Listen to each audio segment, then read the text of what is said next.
There we go. Hello. It crashed when I was going to the restroom. And sorry, buds. About that. Okay. What's wrong? I think I heard my phone. He dug your cell phone out and looked at it with a satisfied grin. There was a new message. Before he could read it, you were distracted by a small, amused noise from Cove. Yeah.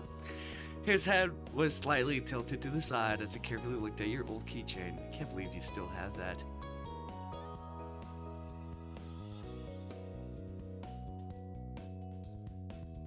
Of course I do, I love it.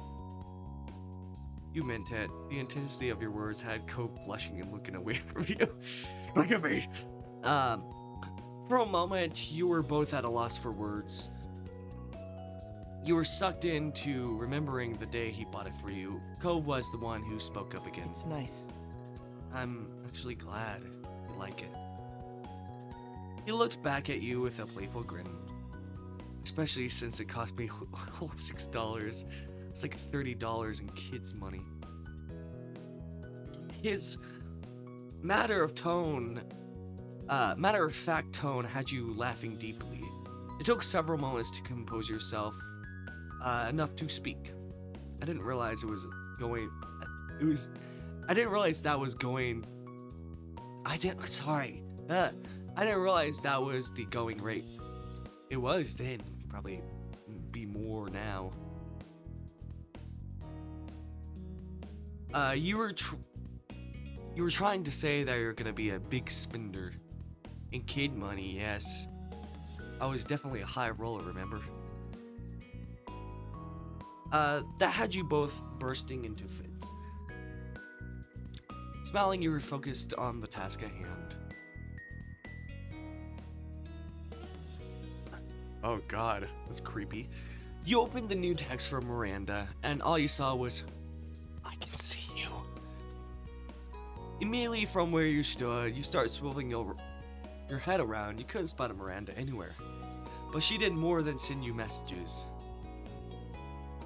I saw you hoik Cove's arm. Scandalous. Screw you. Screw you. Screw you. Where are you? The message was sent, and you were back to looking around, scanning for any sign of movement or unfamiliar faces. But they were still invisible. Cove looked at you carefully, raising an eyebrow. Miranda, come on out! Cove jumped a bit by your sudden outburst. He raised an eyebrow and looked at you carefully. What's happening? Before he could even begin to explain anything to Cove, you both snapped your attention to the yelling from across the street. There you saw Miranda and Terry coming out from behind the back side of the wall of the grocery store. They both started waving widely to draw even more attention to themselves. Cove took a step in their direction, grinning. He put his hands around his mouth to better project his message across the street. Hey! Laughing and arm in arm, the girls stopped only to look both ways, then rushed across the empty street. There we go. I don't remember Miranda or Terry. I hope you both weren't waiting too long. Hey, buddies. I kind of remember Terry. But not really Miranda. Hey, buddies. Hi. That joke was not funny.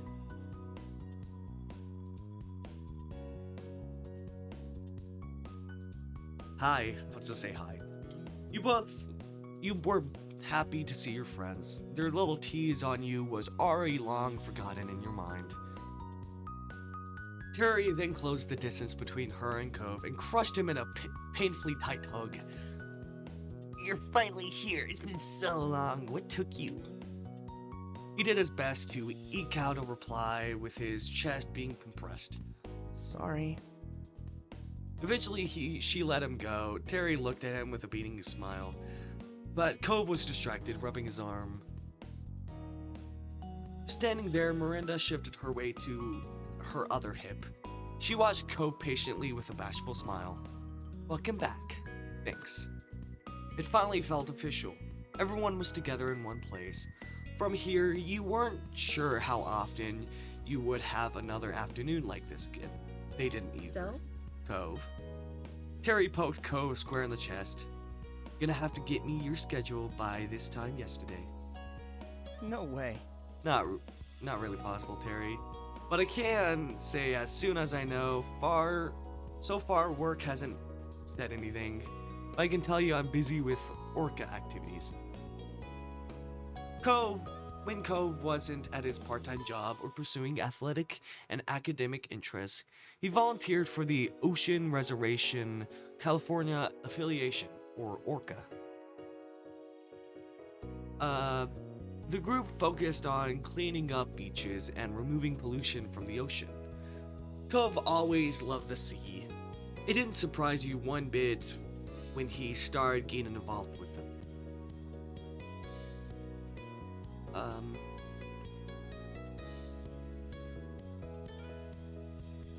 I'll just say I joined Orca because that'd be cool.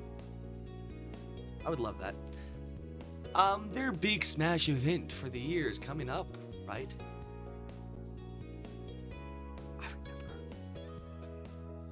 I remember something. Maybe I remember one of the moments. I don't remember. Their big smash event for the year is coming right up, isn't it?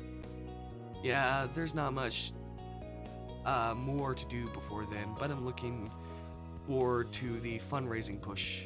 Hopefully you can pull it off. If anyone can do it, it's you two. And even if it goes really bad, it'll still look good on a college application at least. That's true.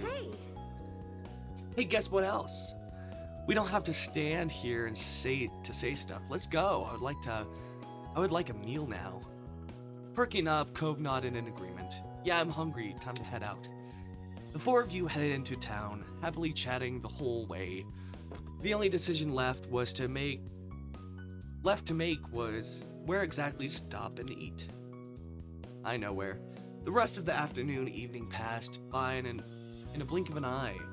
When the night fell, it was time to head home, and you parted ways with Miranda and Terry. Or maybe it's another moment where I remember the crepes.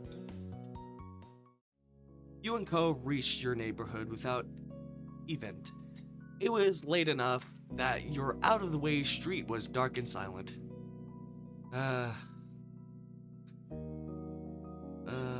You walked tiredly after such a long day. You yawned, stretching your arms high over your head. It was taking a lot of mental focus to keep up and walk alongside Cove. As you did so, you peered at his face from the corner of your eyes. You wondered why he felt so distant to you. It was so out of character. For a while, Cove silently stared ahead and left you alone with your own thoughts. It surprised you when you did hear his voice all of a sudden. He still wouldn't look at you. It still feels weird coming back to the neighborhood and trying to get into things like they're the same, but they're not. They've changed and they're still changing. Mouth felt uncomfortably dry all of a sudden. It was true. The things that kept the people you knew together were starting to disappear.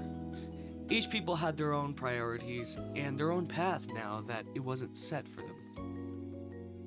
You thought about your own immediate future. If you had to choose in this very moment, you wanted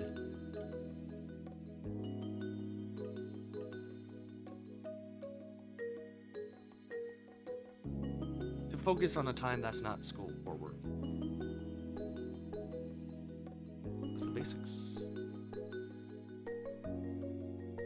It'd be part-time. And that was the basics.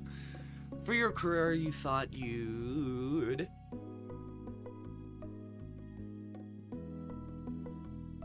I want to do music, but I know that's very hard. Work online, I guess. And that was all. For yourself, you wanted to take some time just to relax, try to figure out what you want.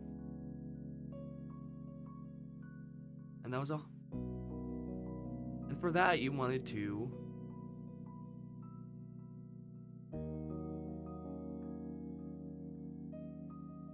stay local. it'd all be happening so soon. Started preparing for what was coming. And you opened about your situation, and everyone knew. You only spoken this with families and those you were close to. Like Cove. Now you wondered what Cove had in mind. You heard him considering some things for his future, but it was never anything that would have counted as a real plan. Making it back home, you both stopped in the middle of the street. Cove sighed. Cove looked at the ground for a moment. His mouth trembled, trying to settle on the right words to say. So, are you still thinking about what you want to do? Stuff in Sunset Bird? Yeah, you remembered.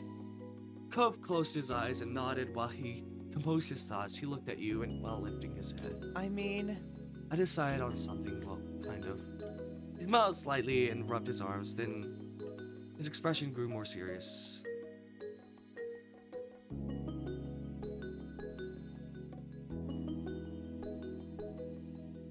I'm not gonna decide on school or a career. Not this summer. I'm gonna stay here, at least, in Sunset Bird. I'll move out of my dad's place. I'll keep working my job, keep doing my volunteer stuff and everything else. I don't know. Maybe I'll know what I want to do for myself by fall or next year, or maybe I'll never have a plan. Life will continue on with whatever's happening. I'm not gonna crush myself trying to have everything figured out by a timeline that someone else has set. I just can't do it. His brow furrowed and his tone was tense. It was clear how much expectations were weighing on him. I guess it'll be me and you right here for a while longer. His eyes were glossy. You weren't going to separate, and that meant a very great deal to him.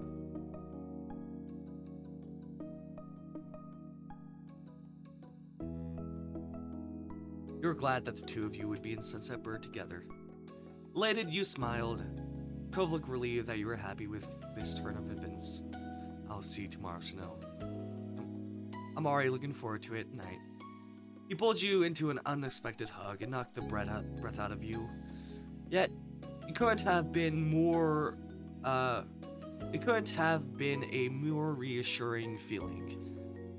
You returned his embrace and stayed that way for as long as you could. Good night. He finally let go, giving you another smile. Then Cove started walking away, but you remained there, frozen in the middle of the street. You watched him and wondered, how many times will he be able to say that he'll see you tomorrow? You hoped for countless more times. Finally, you returned towards your own house. You vowed to yourself that you would make the most out of every moment you had this summer.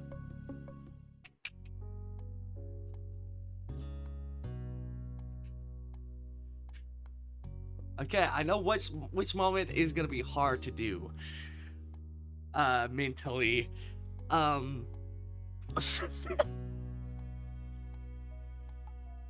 I know which one is gonna be hard to do because there is conflict with it.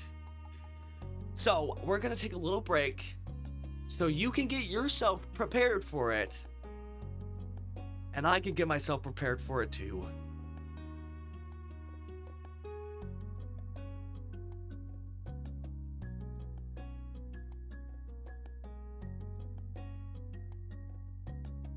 I don't even have chat open. Hold on. Okay. I'll be right.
Oh.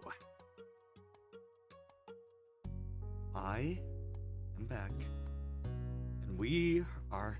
I hope you prepared yourself for the horror of Hawks. I don't remember a lot about what happened or why certain things.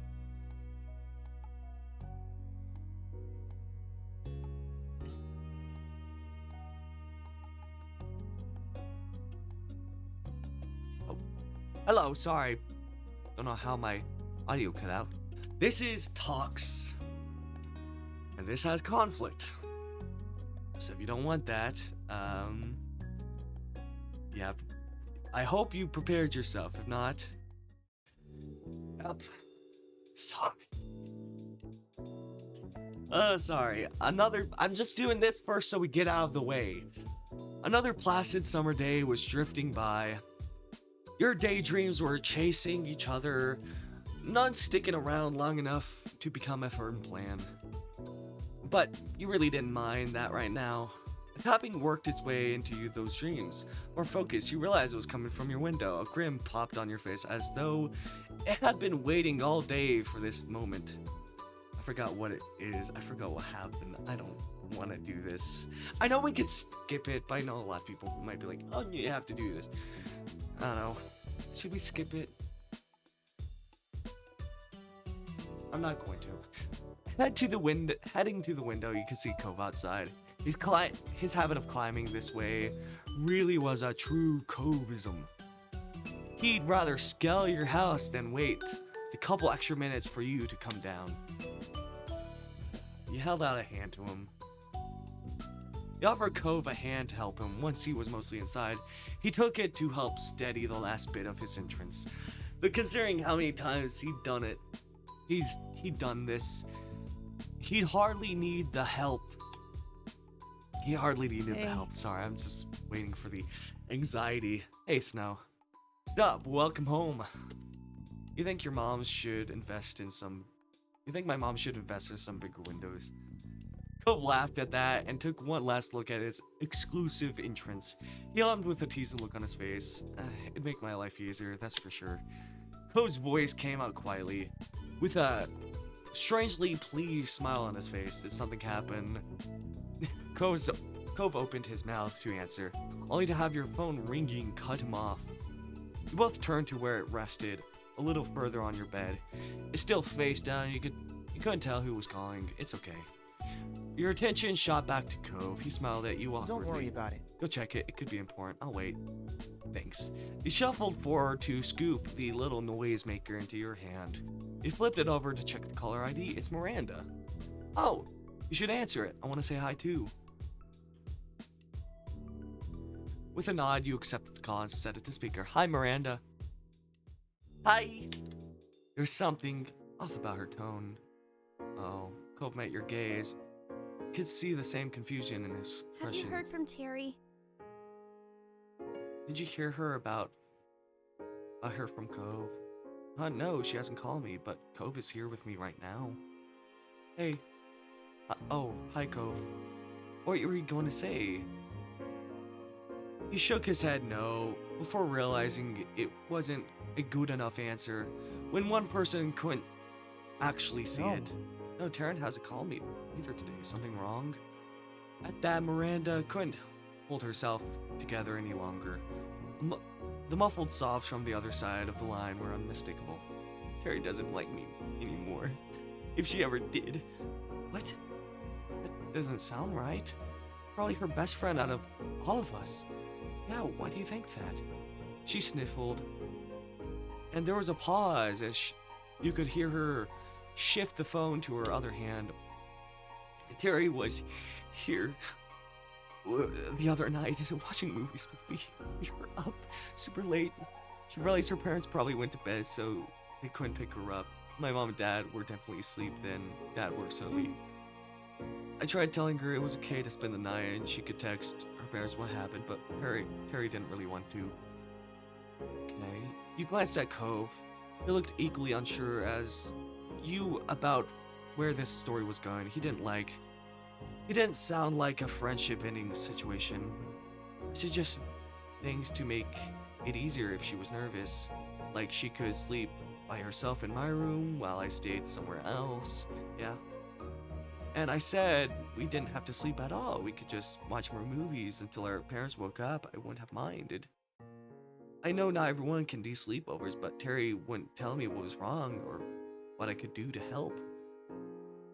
I thought we could tell each other anything. I guess it was wrong. What did she say in the end? No. We got too loud in the kitchen and my dad woke up. He offered to drive her home when he heard what was wrong. She texted me apologizing for my dad having to do that when he needed to rest, but that was it. She isn't talking to me anymore.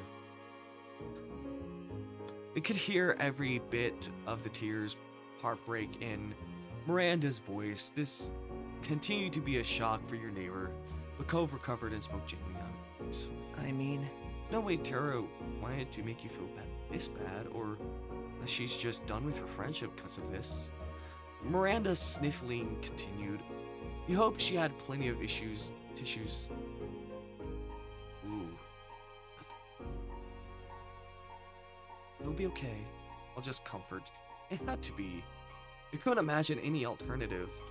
Miranda's voice sounded a little bit more collected after finishing her story. But you knew that the crying was far from being done. I thought she should have reached out to one of you by now. Maybe she's not talking to anyone. Yeah. Sorry for bothering you, Cove, about this. Apology accepted. Don't worry about it. Right, you can tell us things. Thank you. Her shaky voice finally conveyed a little optimism, or at least relief that she wasn't dealing with it entirely on her own. Is that all right? If you do hear from her or anything, can you let me know if she's alright? We can. Thanks. Let's talk later, okay? Bye. Bye. Bye.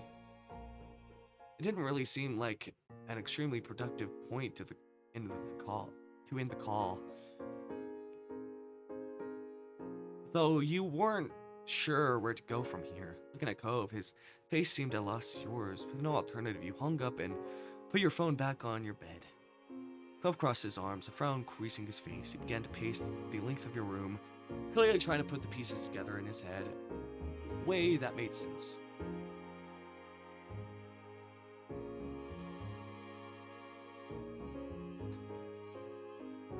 Let's just try to be optimistic. You felt confident about this working out well. It was no fun hearing Miranda sad, and you could definitely empathize, but right now there was no reason to get this to work out. It was definitely a matter of time until Terry reached out to someone, or you were sure hearing her side of things would clear it up. That empty state in your mind before learning this was not helping you now. You couldn't put two thoughts together. And flopping back on your bed, you stared into space. You should probably try calling Terry. Cove's voice managed to drag you back into some grounding. He'd stop pacing, but you still saw a perturbed look on his face. Is it really something we should get involved with right now? Cove's mouth pressed into a hard line. At the moment, it seemed like the two of you were on very different lengths of how to deal with this. Come on. I want to talk to Terry. She's my friend too. But then let's call her. Cove looked away and pulled his phone out. You went over and stood at his side as he was dialing. Cove let it ring, ring, and ring, and ring. Terry didn't answer. There wasn't even an option to even leave a voice message. Your shoulders slumped and Cove looked even more troubled. If it was possible, he turned to you as if for some lifeline. Could you try calling? I'm gonna send a text. Just like, hey, I was trying to reach you. Call me or something? Yeah. You took up your phone once more. Unfortunately, another set of undeterminable rings. The line went dead. No answer, no voicemail. Hanging up, you saw Cove visibly deflated. He rubbed his arm, eyes distant, openly struggling with the whole affair. I don't like this at all. They're fighting. We barely know anything, and we're supposed to just wait and see? Despite it only being a minute since he texted Terry, Cove checked his phone again. He was desperate for progress or for something, and he frowned as you watched him.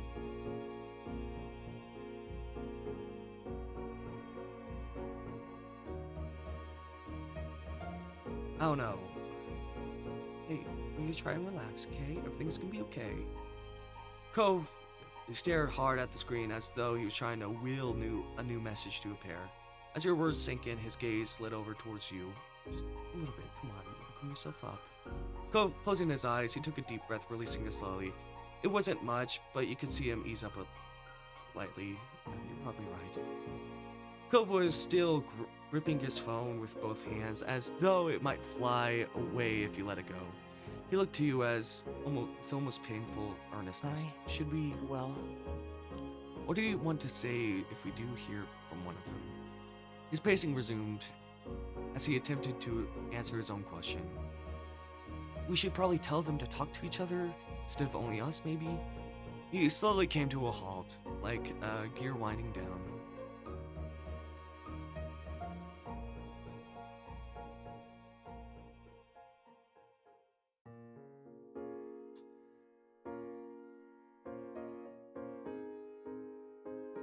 We should find out Terry's side. I don't know. Maybe agree with him?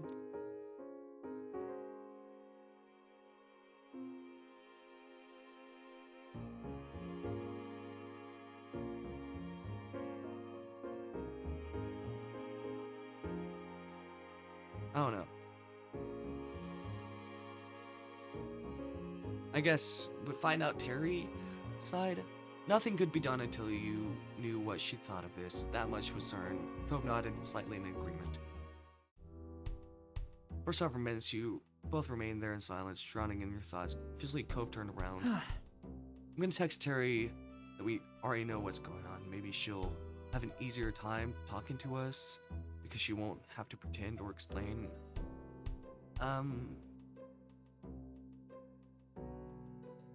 That's not a good idea.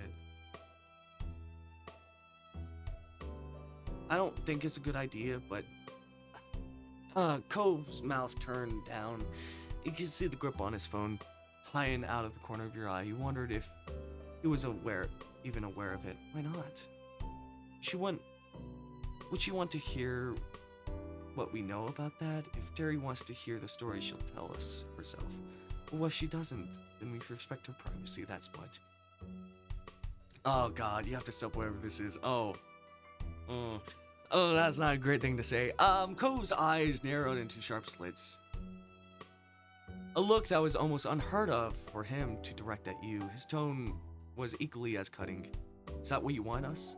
For us to start fighting too? What?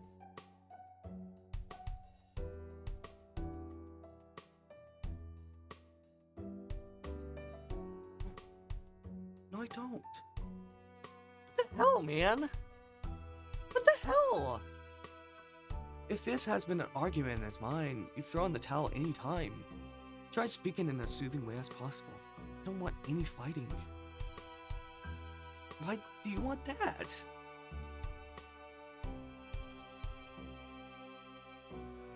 That's not a good thing to do, Cove.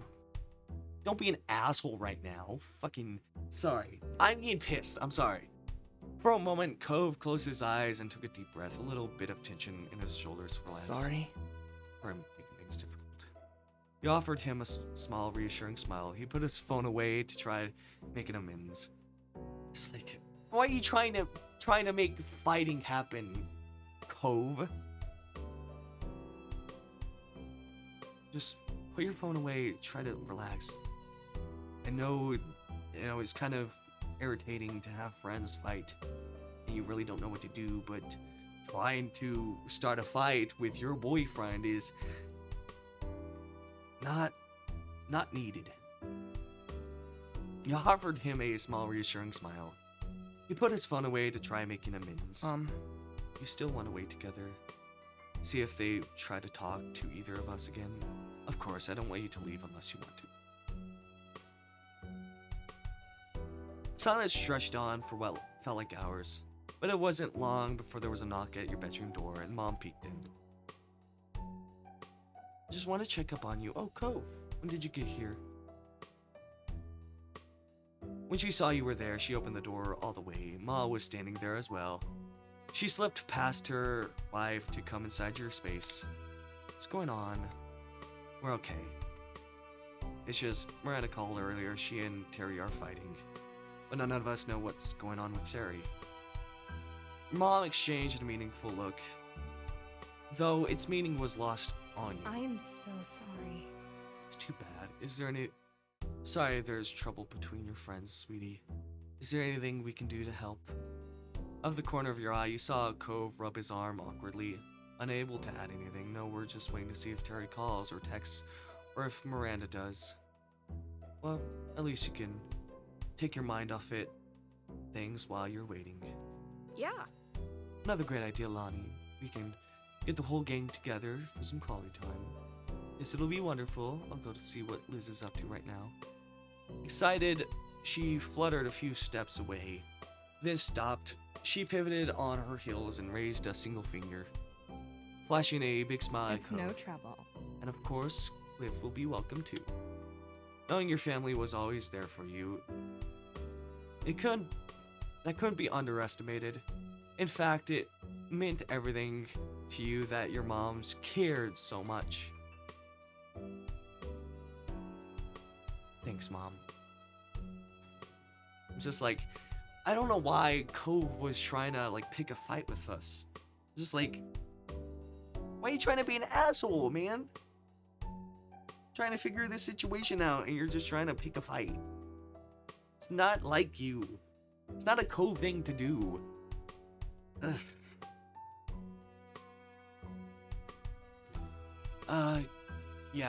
Thanks. That's nice of you. You're welcome. Both very welcome. Don't sweat it. Not so, kiddos. Leave things to us. Just relax and we'll call you when it's all together. You nodded and your moms dispersed for now, springing into action for their impromptu get-together. You flopped down on your bed, feeling like you could sink into it and disappear. Cove, meanwhile, took a spot on the chair off to the side. He sighed at the same time, and Cove's mouth pulled into a bent smile at that. He gave his phone another quick check and his eyebrows furrowed. Still nothing. Yep, this is crap, huh? Yep.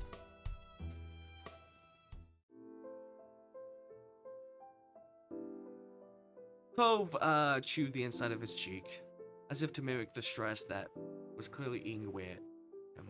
Cove, what's wrong? What's really wrong? What disagreement doesn't make you act like this? I think I know why. It's just really just being hurt that two friends that you want to get along aren't getting along right now. There was a pointed pause in his movement. Cove was clearly trying to put his thoughts together. He spoke in a fragile voice. When people you care about, when they're unhappy with each other, there's nothing you can do. At least when you're in a fight with yourself, you have some responsibility, some control over it. I wish it didn't have to happen. I wish that isn't possible. So, I guess his attempt at giving a nonchalant shrug was that after that was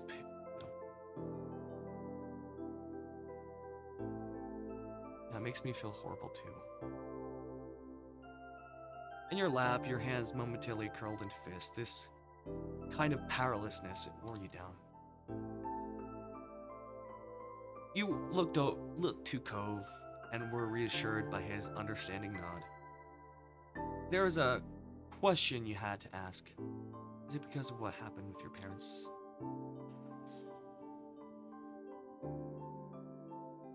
Cove ran through his hair. A strange smile spread across his lips. For him, this pain struck close to home. Just as quickly as it had come, his smile had gone, lost amidst his faraway gaze. Yeah, you got it. It's like my parents.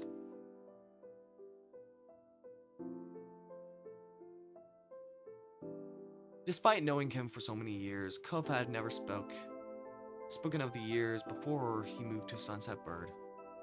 Before his parents separated in any detail, he whispered his thoughts distantly, almost unconcerned with whether you could hear him or not. They used to fight all the time. I think they got along when I was a baby. I mean, they had to have wanted to be with each other at some point. But when I was old enough to remember anything, it was already bad. There was always something wrong, and I could never help. I just wanted them to be happy. You tried to imagine your mom's breaking up. The very idea scared you. And Cove had endured that for real. I'm sorry, Snow. Don't worry about it. It's okay. Despite that revelation, Cove gazed reassuringly at you. It's not like that anymore. Things are so different now. I don't even really think about it.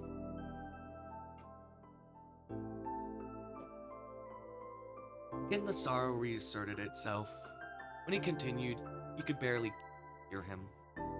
Though I guess it's pretty obvious I haven't forgotten either. I don't know if a kiss is appropriate for this moment, but hug. I'm gonna hug him. Across the room, picking up a little speed, and Ko's eyes widened. He shot of the chair and stood waiting for you with a nonplussed look. When you collide into him, arms wrapped around his middle and knocked the air out of his lungs, all mystery was gone. Ko squeaked. Oh. He returned the gesture longingly. Exhaling, you pressed your cheek into the warmth of his chest. The tension stuck inside you released like a river flowing into the ocean that was Cove's. The firmness of his hug told you that Cove didn't plan on letting go anytime soon. You both needed the comfort and closeness that for just a bit longer. When you finally did, he kept a hold of your hand. The two of you took a seat again, this time side by side on your bed. Today was a lot, huh? Yeah, it was. Caressed his hand. Now holding it with both your arms, your thumbs lightly brushed his skin. As you admired it for a moment, then you laced your fingers around his again. Cove studied every move you made with a dotting look. No matter what happens, we can make it work. His mouth pulled into a bent smile at that. You chuckled. Me too. I think so too. Couldn't sit still anymore. Cove leaned in. Delicately pressing his lips to your forehead. He raised one free hand to lightly touch your jaw. The breath got caught in your throat. When you remember to breathe, blood rushed to your face, turning your skin a deep red. You tried not to think about how hot you were feeling, because after everything that happened today, you were just grateful for that moment. And for a while, you stayed like that. A comfortable quiet fell between you, and the sun fell with it. The warming calm ended when Cove gasped sharply. You spun, half expecting to find him nursing an injury, but instead you found him staring straight ahead. What? Oh my god. I think my phone just vibrated. You better find out if it did. Right. He batted his pockets, fumbling in a panic, and yanked his phone out. The force of his action nearly catapulted the device out of his grip entirely, but he caught it just in time. His eyes honed in on the screen. Terry, thank God, she says she's sorry. He looked back to you, his eyes wide, with his nerves started to fray once more.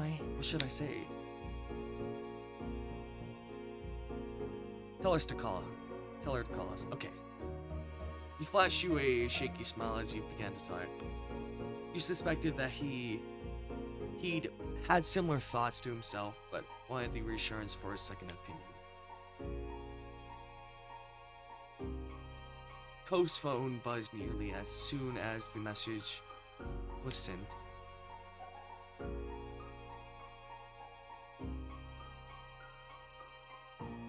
It's Terry again. She's talking to us. You leaned in, watching the conversation unfold on Cove's screen. Right. She's actually gonna call. Cove held his breath as you waited. Though he was good with people, he'd never been at ease managing conflict. His phone rang out. Cove jammed the answer button. He switched the phone into speaker mode, allowing you to participate in the conversation. Despite his immediate reaction, his voice lacked the same resolve when he spoke. Hey. It was tentative, a white flag fluttering in the wind. Snow is here too. Hi, Terry. Hey. Hey, buddies. Terry's voice was barely recognizable, without her usual quick patter and energy. Are you okay? Everything's okay. I don't know, probably not. Cove tensed, his free hand coiling into an anxious fist. He didn't talk to us about what happened. You heard Terry sigh over the phone as she unburdened herself. Pretty much, I was at Randy's house. We decided to watch some movies she super liked that I'd never even seen before. Turns out there were a lot of those. We watched one, then another, and another. We were having so much fun each time one finished, she had another one to share with me. I didn't really think about the time. I only said yes to Randy and only wanted to say yes to Randy and watch her movies. She spoke wistfully, but her words were full of affection. It was Randy, you know. I wasn't thinking about my schedule or what time it was. Totally. When I saw the time, and oh no, it was too late, I already knew I couldn't stay. She took a deep breath, her voice becoming softer when she resumed talking. I was so stressed out, I couldn't deal with it. Miranda wanted to help. She was coming up with ways to make it better and trying to figure out why I was so upset and stuff. I was trying to answer her questions, but there were so many. I couldn't answer all of them. I didn't know why some of her ideas didn't work with me. It made my headache. I still had the first problem, Randy there, trying to help, blasting all these questions and suggestions at me faster than I could even think. I guess maybe she got very overwhelmed. She gulped audibly sniffing, like a frustrated and told her to leave me alone. And she wanted to talk about why I wanted that. And when we started having a fight in the kitchen, it woke Randy's dad up. We told him about how I wanted to go home, but my parents couldn't get me, so Eric offered to do it. Eckert offered to do it. Problem solved? No, I mean, yes, kind of, but I accepted because I definitely couldn't stay then. Not after throwing a racket and turning it into a big deal. But I feel awful. Embarrassed. Why did I yell at Randy and hurt her feelings? And I made her dad lose sleep. I wake him up and having to drive me home. What do you say after that? I have no idea. I don't know where to start, and I don't want to make it worse by saying the wrong thing and fighting. So I'm not talking. Terry, Randy isn't mad at you. Isn't mad that you didn't want to stay or that you fought. She wants to feel like you can talk to her. I mean, you can say whatever you want. She'll listen. Not talking to her at all is the only wrong way to go about it. Terry laminated mournfully on the other end of the line. But he had a point. Unless she faced Miranda again, there would be no resolution. He looked at Cove, hunched over the phone, staring pensively into it, and searched for a solution. There couldn't be a solve with the other key part missing. But what if you brought them in? Your phone was still free. Suggested calling Miranda now. Got an idea. What if we called Miranda on the phone? Cove and I could make sure your conversation didn't fall off the rails. Cove brined up, the concerned furrow in his brow, which had taken root when Miranda first called, eased. Well, That could work, Terry, are you up for it? She made a noise that wasn't a word, but nevertheless conveyed her hesitation and worry. But she brought it to a close with a decisive exhalation, as if pushing all the negative thoughts from her body. Alright, let's do it. Cove nodded.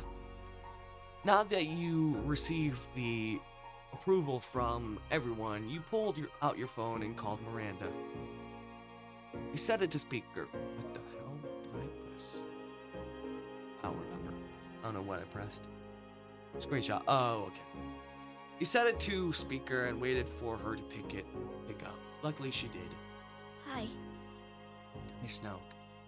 Her voice was still distant, as if her thoughts were somewhere else. But it was loud enough for your needs. You're on speaker. Thierry is on speaker too on Cove's phone. Uh-oh. She paused while she digested this information. You watched the phone screen, hoping that she wouldn't hang up as a result. Really? Really? Yeah, it's me. Can you hear my voice all the way from your house to theirs and then mine? I can. You and Cove exchanged looks, waiting for the wall between them to break, and wondering who would be the one to do it. And the quiet dragged on. You caught Cove chewing on his cheek. He must have weighed up the same question as you, whether to encourage the conversation along or leave Miranda and Terry to resolve it themselves. The answer came in the form of one sniff, followed by another from Cove's phone. Sorry. Sorry, Miranda, I hope you still like me. What? You were the one who acted like you didn't like me. Her phone tone was defensive. No doubt a result of her wounds from last night being still raw. No way, everyone likes Randy. You're wonderful. Your eyes met Cove's. His phone was tilted towards yours, capturing the call indirectly. You moved your phone closer to his, hoping that the signal was strong enough to convey every nuance of tone. Cove did likewise, bringing his cell right next to yours, even bumping against it as he shifted his grip. I don't know what to say. That's the only reason I wouldn't talk to you. If I had known the case, I'd have told you right away. Miranda immersed on the other end of the line. You didn't want to say anything. Anything I tried bothered you. And you could have told me you didn't know. I didn't think. I was angry at myself. I did a dumb thing and didn't want help with it. I wanted to be mad and just deal with it myself. It made me want to keep doing dumb things. Oh. When she spoke again, her voice was quiet, as tender and vulnerable as the words. I'm sorry. Staying up late watching stuff was my fault. I had to find a way to fix it. That's why I thought anyway. But I should have given you space. I'm sorry for being so pushy and sensitive.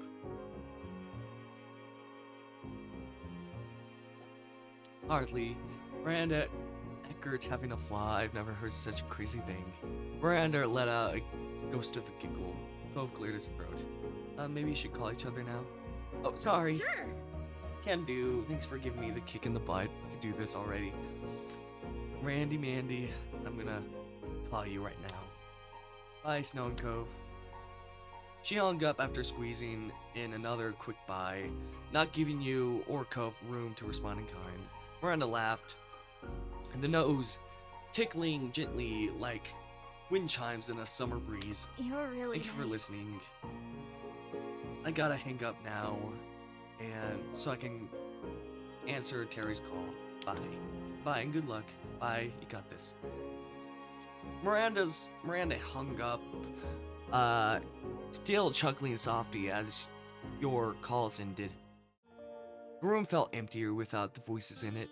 Cove expelled a sigh that crashed through the newly fallen silence. He dropped his arms to his side, letting his head hang down like a puppet at rest. Thank God. Yeah, I'm like, they shouldn't have helped us in that. Cove scratched at his face, expression cloudy. I think I need to find better ways of dealing with conflict because that was awful. I think that would help.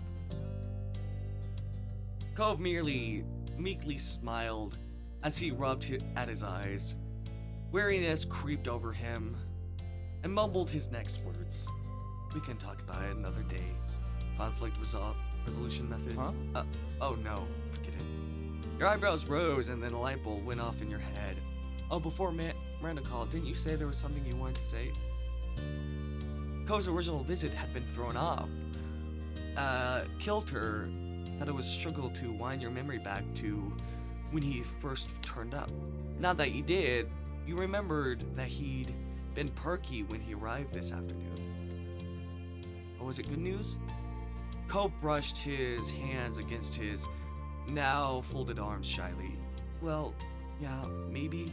I'm not exactly sure it counts as news or even good. It just is what it is. I'm happy about it though. Come on, no more hands, you gotta tell me now. Cove chuckled awkwardly, a hand creeping to ruffle his hair on the back of his head. It's fine. If you want to hear it, I can tell you. He shifted on his feet, as if a different posture might give him the support he needed for the conversation. Ah. I didn't want to make a big deal out of it, but I kind of, well, not kind of, I just know what my sexuality is now. I know, demisexual. Oh, a real change subject, huh? He chuckled. Truly, it was unexpected. But you were excited that Cove had come to understand himself more. And glad he wanted to share that with you. Alright, great, tell me. Cove drew a breath, straining up. I'm demisexual, so, you know, most of the time I don't really have those kinds of feelings, physical wants and stuff. It's only in some situations, when I'm really emotionally or romantically connected to someone, that I start to think about anything sexual, and it's only with them. I hadn't heard the term until pretty recently and just made a lot of sense. Once I knew what it meant, I had a word that fit how I felt. Yeah. And I'm pan-romantic. Same as me. Pan-romantic and pansexual, basically. For me. Because I've never had a preference for a specific gender or anything, so yeah. That makes sense. Cove looked down at the floor, being so open and direct about a matter that personal. You were sure he spent a long time trying to figure out. Seemed kind of weird for him. I'm hungry, sorry. It's hard to focus on this. Be right back.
hello, I am back.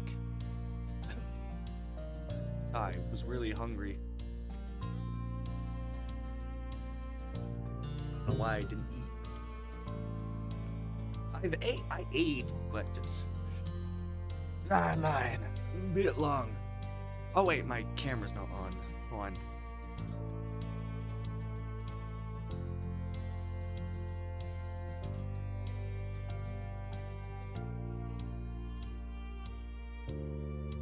There you go. Let us continue with our life talks. Cove looked down at the floor, being so open and direct about a matter that personal, which you were sure he'd spent a long time trying to figure out. Seemed to be kind of weird for him. Despite that, there was a long, broad smile on his face, and when he looked up again, his gaze was steadfast.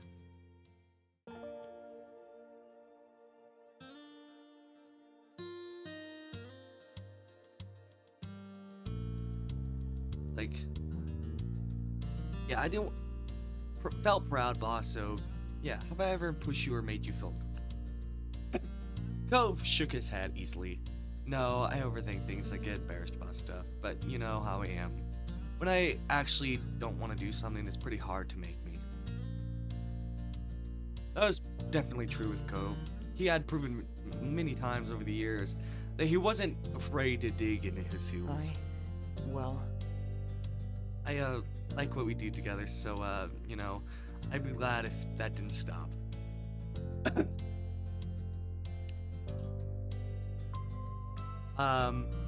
Their Cove went getting bashful about things again. But you felt good, and you could feel that way because he was feeling good too. Okay, thank you for answering. All of this talk of co-sexuality made you reflect about your own.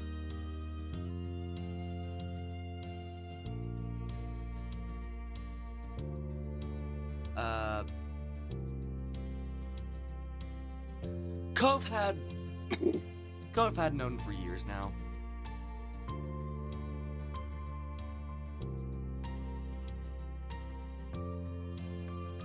Cove had known for years now. It was heartwarming that he had reached a point where he felt similarly capable of discussing his own. He felt even closer. Felt tiredness deep in the marrow of your bones. It had been a tiring day. Now everything was neatly wrapped up. For today, at least, you had earned a rest. You'd had some good talks and come out of it not only knowing each other better, but yourself too. Hey.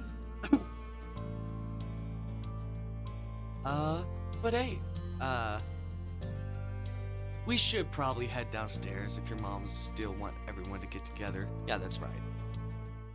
With a renewed spring in your step, you led the way out of your room. You got downstairs to find the others had assembled and waiting. Hi. Hello. Hey.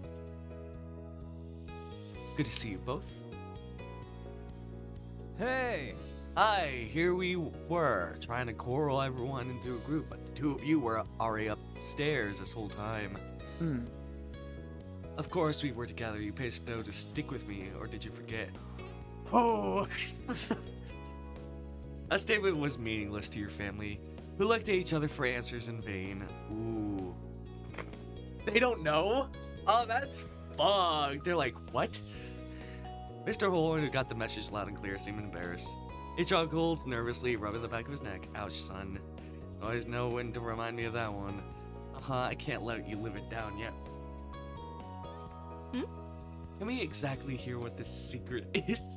Oh, they're like, you tried to pay our son to be friends with your son? Can we hear exactly what this secret is? Ooh. The suspense is killing us. Ooh. Alright. I'd better get everyone up to speed. He held his hands, palms out, pacifying his audience, or perhaps holding them up as a shield in advance. The first time I met Soda, I was worried about Cove being alone. for that summer. Well, There weren't a lot of kids around, and he wasn't exactly on the best terms with me at that time. Glancing around your family, gauging their responses. I felt like this was my one shot, so I offered him $20 to be friends with Cove, and he couldn't tell him about it. Oh. They're like, what? You did what? Just imagine that. They're just like, you are fucking horrible. Liz gasped. Ma was staring incredulously at Mr. Cove while Mom's eyebrows had retreated to her hairline. You and Cove, already knowing the story, were the ones unaffected. But after a while, I really did honestly forget it ever happened. He raised his hands high, level with his shoulders. Not a bad idea, you thought. If Mom felt inclined to throw a cushion at him, he'd probably manage to block it in time. I know it's bad, but I've had so many grand ideas over the years, it's hard to keep track of all of them. Joe smiled, placing his hands on his hips and shaking his head at his father's antics. seriously? I can't believe you, though. Also, I totally can. Your moms were less indulgent. The shock has ebbed away to displeasure. Ooh, they're like, you fucking, what the fuck is wrong with you? Ooh, Mom's foot was tapping rapidly as she frowned at the next door neighbor, while Ma had her arms crossed over her chest and her lips pursed. I'm sorry, Snow, and I'm sorry to your parents too. I was way out of bounds. I'm sorry. Don't worry about it. Everything worked out. Ooh, your moms are not happy about that. They are not happy. Oh, they are upset. They're like, what the fuck is wrong with you? Your moms gave each other that look, which they seemed to communicate with eyes alone. Well, alright, well, that's that. And it won't happen again. Absolutely. It definitely won't. Alright. Good. Ooh, yeah.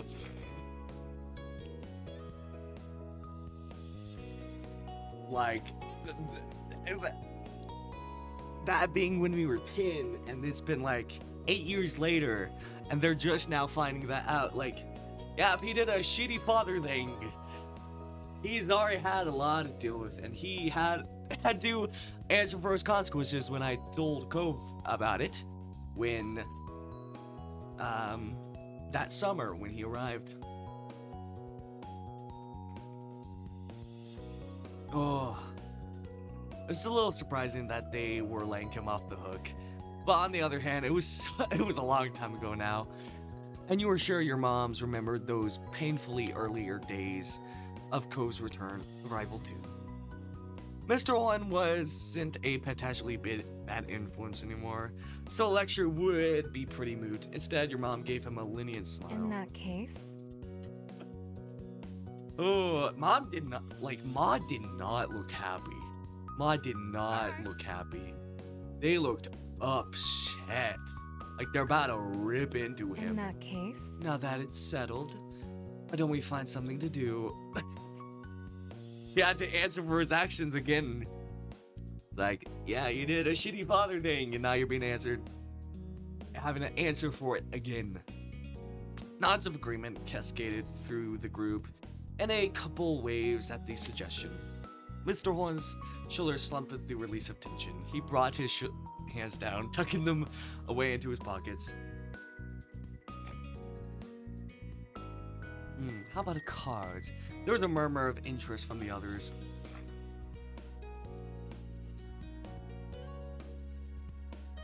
That was fine with you.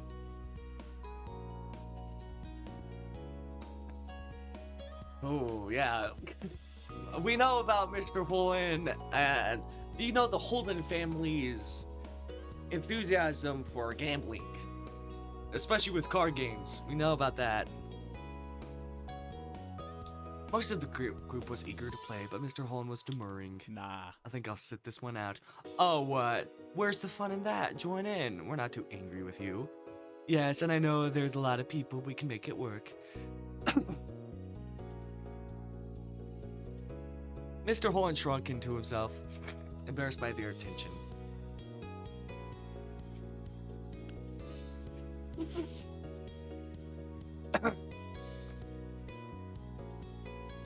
Dad, you love playing cards.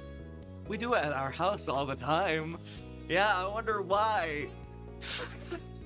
I was right. Remember that time I played over there? We played cards for real. Hard, cold cash. Dad? Mr. Holden broke into a combined force of everyone's attention.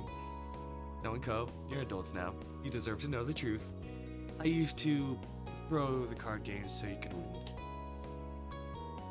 I put up a good fight, but I always made sure to lose a lot more rounds than I won. He toyed with the end of his ponytail, clearly distressed at the great second secret he was revealing today. I know people want to be taken seriously and fake wins don't mean as much, but I couldn't help myself. It's so much better when everyone else got the chance to be victorious. Kyra knew and went along with it. Wow. So now our family knows about Holden's gambling addiction. Cove laughed in disbelief that this was the thing his dad stressed about hiding. After the other stunts he's pulled over the years. So why? Lots of parents do that. I hadn't guessed it. Sure, looking back, it makes sense. That's right. What's the big deal, Cliff? You could finally take the kid gloves off and give them a run for the money. Maybe even actual money in your case. Mr. Holden smiled coyly, his gaze lowering. I'm not sure that's a good idea. And why not? He waved the hands expansively. The movement's fluid and vague. It's just that, actually, I am something of a card shark. I used to make lots of fast cash-off games. Casual players don't have a shot unless it's a game of pure luck. Cove's jaw hung wide open. His wide eyes fixed on his father. Really? He even doesn't know that. Oh, okay. I didn't even know that too. There was a touch of amazement, even admiration nestled among the shock. The other members of the Parker family exchanged looks, ranging from Liz's disbelief to Mom's intrigues, with Mom somewhere in the middle of the two. Can't simply make a claim like that and expect it to go along with it. Let's see you back it up, Shark Man. Ooh. Oh no, you fucked us all up. You killed us. You killed us, Liz. He's gonna kill us all for the money in the game.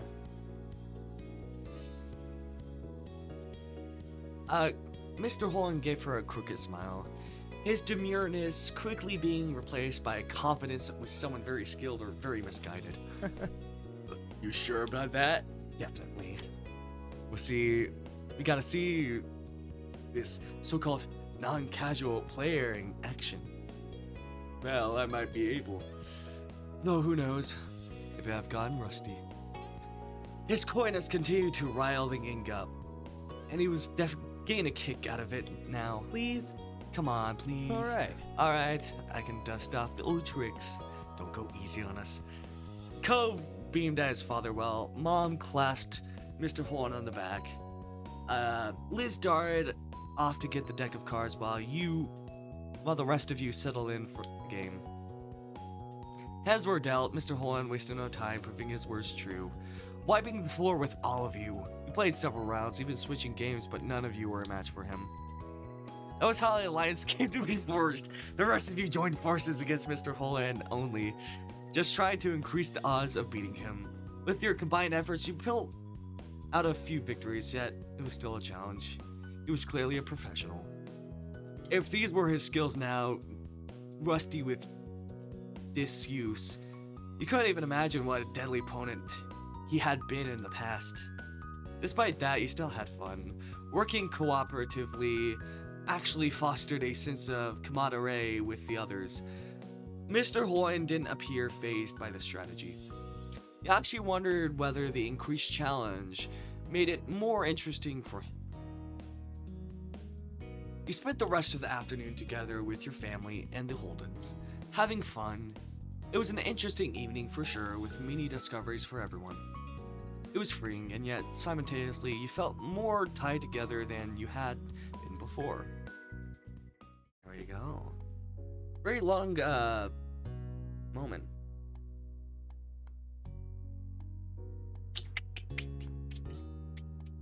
We can play some more. I'm not sure if we're gonna finish all these a day. I do want to play a visual novel made by the creator of the Freak Circus, another game they made called Pet Boy. So I want to see what that is about.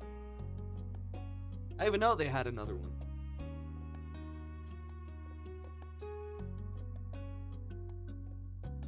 Let's do, don't know, charity? Actually, we can, I know. How devilish of me to, actually, we're gonna leave it here, actually. I know, how horrible of me. But I would love to, like, just save a lot of this for later and stuff. So, I will see you later, and hope you have a great day.